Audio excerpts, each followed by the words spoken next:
Hello, everyone. Welcome back to Speak English Without Noise. I'm so happy you're here with us today. Whether you're listening on your morning commute, during a lunch break, or just relaxing at home, we love that you're spending this time with us. Hey there. Great to have you all here. Ava, I have to say, I was just thinking this morning about how much I love our little community here. It really does feel like we're just chatting with friends. It does.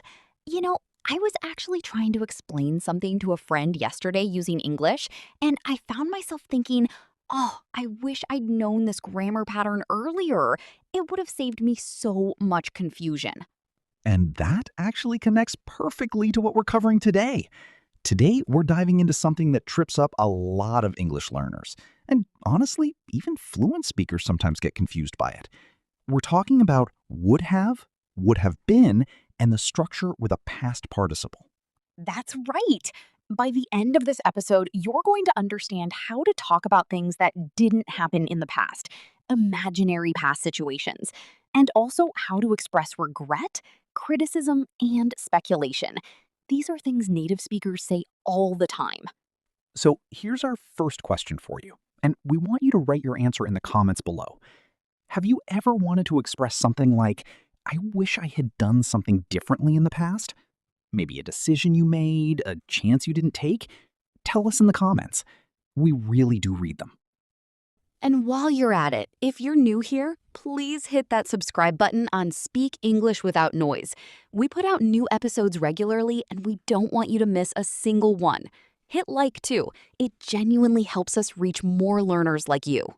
All right, let's get into it. This is going to be a really satisfying lesson, I promise. Okay, so let's start from the very beginning. The structure we're working with today is subject plus would plus have plus past participle. So, for example, I would have gone. She would have called. They would have left. Right, and the key thing here is understanding when and why we use this structure. The main use, the foundational one, is for the third conditional. This is when we're talking about an imaginary situation in the past, something that did not happen, but we're imagining what the result would have been if it had. Let me give you a really simple, everyday example. Imagine you missed your bus this morning. You could say, if I had woken up earlier, I would have caught the bus. So you didn't wake up early. You didn't catch the bus. But in an imaginary world where you did wake up early, you would have caught it. Exactly. And here are a few more.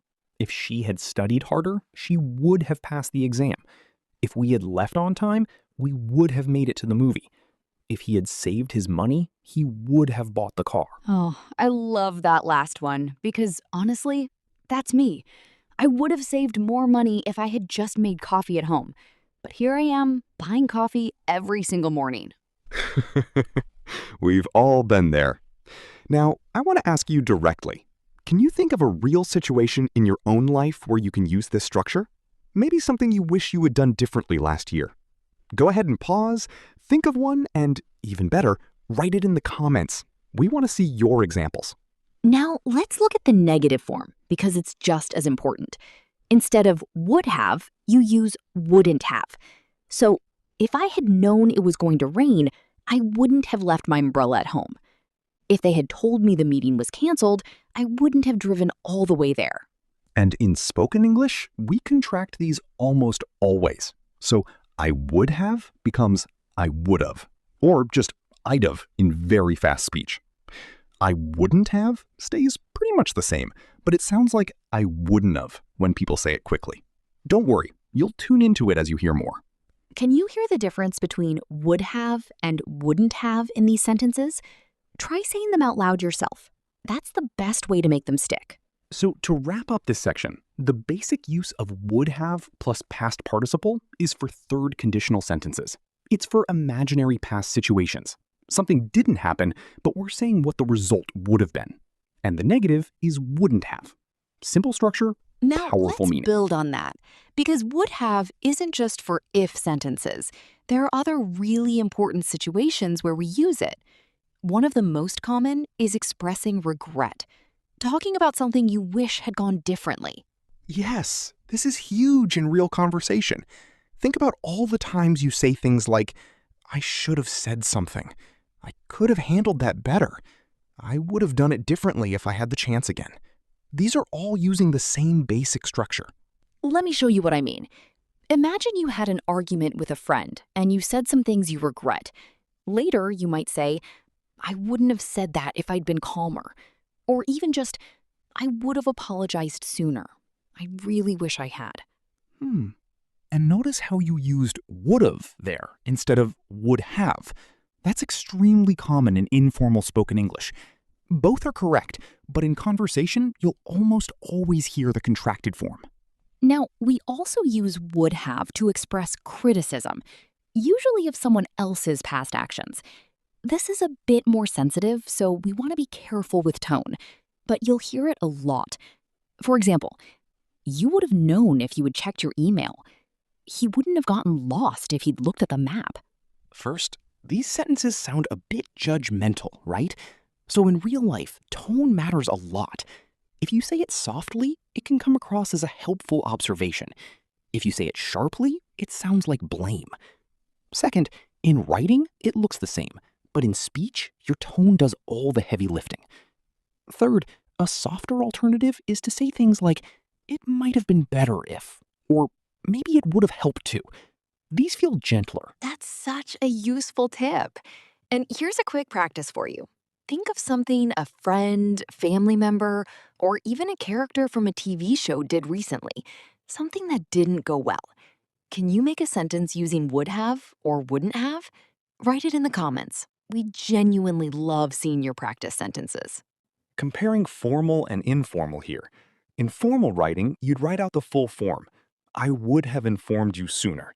In casual conversation, you'd say, I would have told you right away. The meaning's the same, just the register changes. So the key takeaways from this section. Would have is used for regret, things we wish had been different. It's also used for gentle or sharp criticism of past actions. And tone completely changes how it lands in conversation. Okay, now we're getting to a really interesting variation, and this one confuses a lot of learners.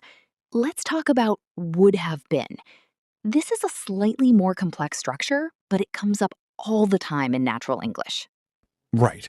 So the structure here is subject plus would plus have plus been plus adjective or noun or ing verb. So you might say, that would have been amazing. It would have been a great opportunity. She would have been working at that time. Let me give you a really relatable scenario. Imagine your favorite band played a concert in your city last month, but you didn't go because you had to work. You could say, that would have been an incredible concert. I would have been so happy if I'd gone. It would have been worth every penny. Oh, I love that example. And you know what? This is also used for speculation. When we imagine what something was like without knowing for certain. Like, imagine your grandparents talking about life 50 years ago. You might think, life would have been so different back then. It would have been harder in some ways, simpler in others. That's a beautiful use of it, actually. Here's a tip for politeness. If you're guessing or speculating about someone else's experience, would have been is actually softer and more respectful than just stating something as a fact. So instead of saying, it was difficult for you, you say, that would have been really difficult for you. It shows you're imagining their experience, not claiming to know it. And that connects to delivery, too. When used for empathy or speculation, your voice usually softens. It goes a bit quieter, a bit slower. It signals that you're being thoughtful, not making declarations. Versus when it's used in a conditional sentence. If we'd applied earlier, we would have been accepted. It's more matter of fact. All right, I want to do a quick mini practice with you. I'll say a situation and you say the sentence out loud. Ready? Here's the first one. Imagine you didn't take a job offer 5 years ago. Tell me what you think life would have been like if you had. Go on, say it out loud right now. Even if you're on a bus or in a cafe, just whisper it. Ben, what would yours be? Okay, I would say, if I had taken that job, I would have been living in a different city by now. It would have been a completely different life. And maybe, just maybe, I wouldn't have been working on this podcast. So I'm actually glad things went the way they did. Your turn. Say yours out loud. The more you practice speaking, the more natural it becomes. And remember, would have been plus adjective or noun. That's the structure to remember for this section. Okay, let's talk about mistakes. And I want to start by saying Ben and I have made every single one of these at some point. Mistakes are just part of learning. They're how your brain figures out the rules. So let's look at the most common ones so you can avoid them. Mistake number 1, and this is probably the most common, is saying would have went instead of would have gone. The rule is, after would have, you always use the past participle, not the simple past. So it's would have gone, not went.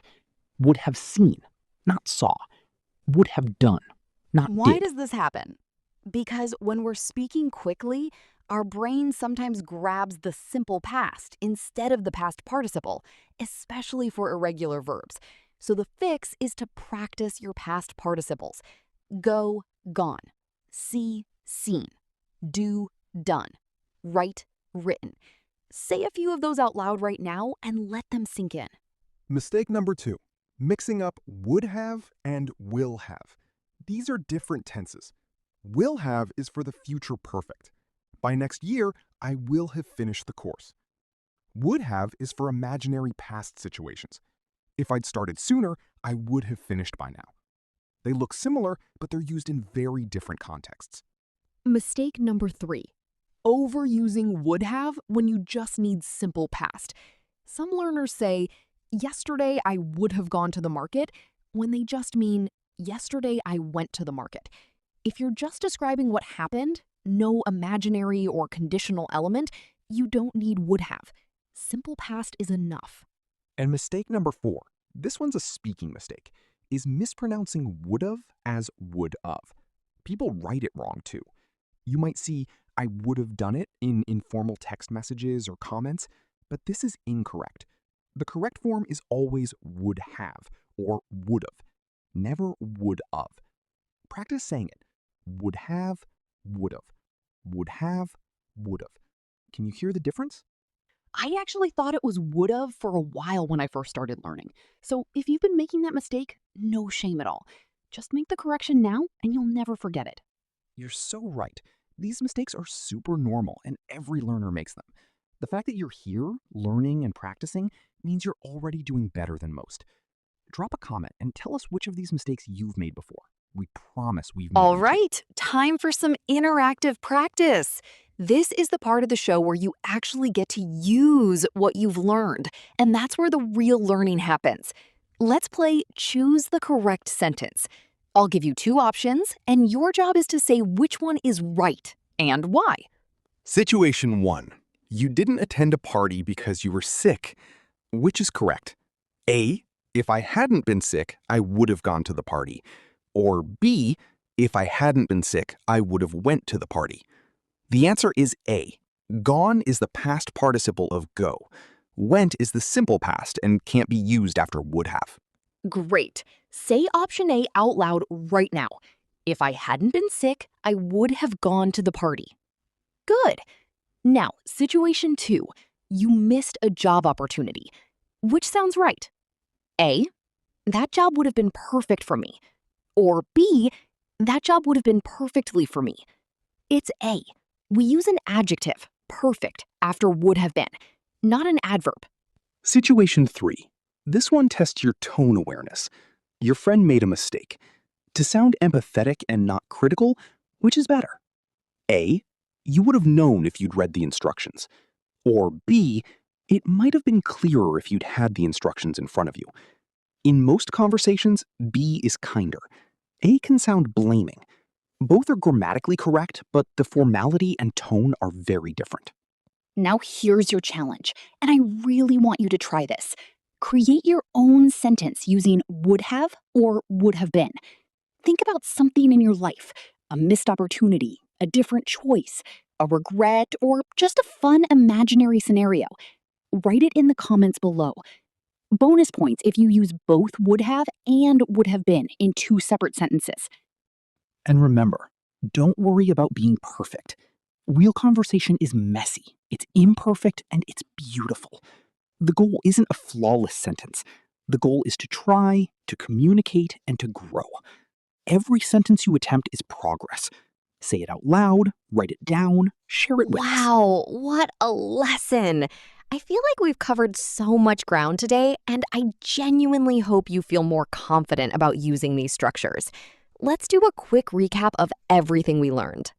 First, we covered would have plus past participle for third conditional sentences. Imaginary past situations. If something had happened, this would have been the result. Second, we talked about using would have for regret and criticism of past actions, and how tone totally changes the impact. Third, we learned would have been plus adjective or noun, perfect for speculation, empathy, and imagining alternative past scenarios. And we talked about 4 really common mistakes: using simple past instead of past participle, confusing would have with will have, using would have when simple past is enough, and saying would of instead of would have or would have. You now know how to avoid all of them. Here's a reflective question to leave you with. Think about a moment in your life that you sometimes imagine differently. A choice you made, a path not taken, a conversation you wish had gone another way. Can you now express that in English using would have or would have been? If you can, that's real progress. We'd love to hear it. Drop your sentence in the comments below. And if you learned something today, please give this video a like. It genuinely helps Speak English Without Noise reach more learners around the world who need exactly this kind of content. Share it with a friend who's learning English. Subscribe to Speak English Without Noise if you haven't already, and turn on notifications so you never miss an episode. You're doing amazing. Seriously. Learning a language is one of the hardest and most rewarding things a person can do. Be patient with yourself, keep practicing, and know that every episode you listen to is building your confidence, your ear, and your vocabulary. We're so proud of you. See you next time.